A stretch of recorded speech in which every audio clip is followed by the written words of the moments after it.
ویکھ نمائے میں بدل گیا ہاں، ایک ایسی اولاد کے جذبات کی عکاسی کرتی ہے جو ماں کی جدائی یا زمانے کی سختیوں کے بعد بالکل بدل گئی۔ اب ضد چھوڑ کر ٹھنڈی روٹی اور حالات پر راضی ہے، غصہ پیتا ہے، ہر دکھ چپ چاپ سہ لیتا ہے۔ ویکھ نمائے میں بدل گیا ہاں، ویکھ نمائے میں بدل گیا ہاں، روٹی ٹھنڈی کھا لینا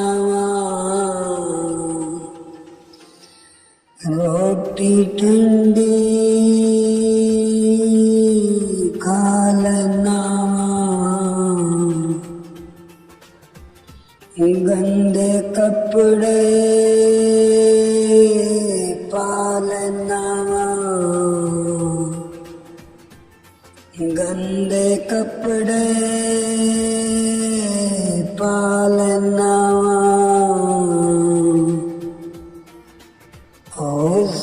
سارا پی جانا، سارا پی جانا،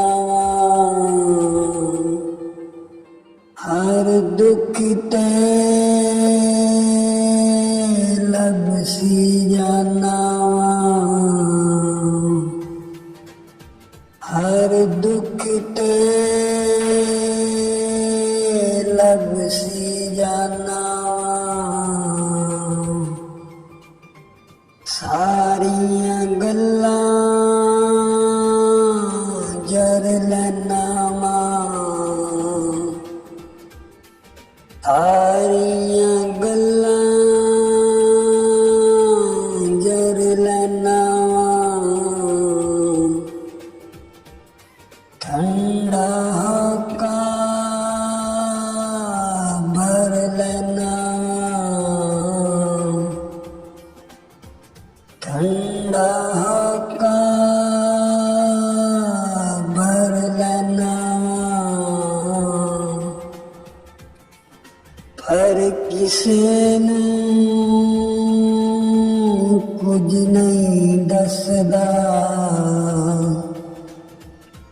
پر کسے نوں کچھ نہیں دسدا، ہر ویلے میں ہسدا رہنا، ہر ویلے میں ہسدا رہنا، اندر جھاتی کوئی نہ پاوے، اندر جھاتی کوئی نہ پاوے،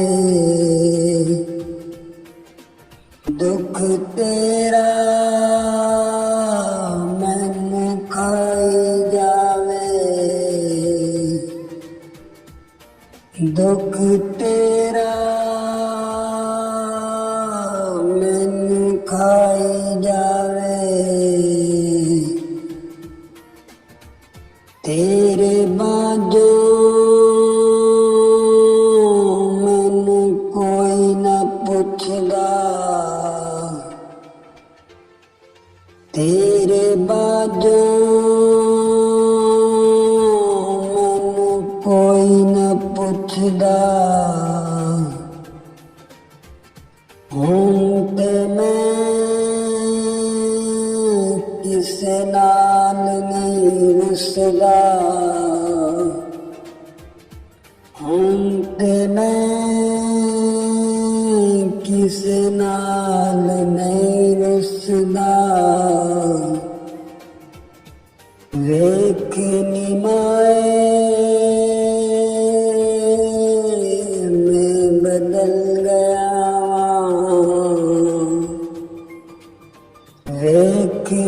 माए मैं बदल गया एक निमा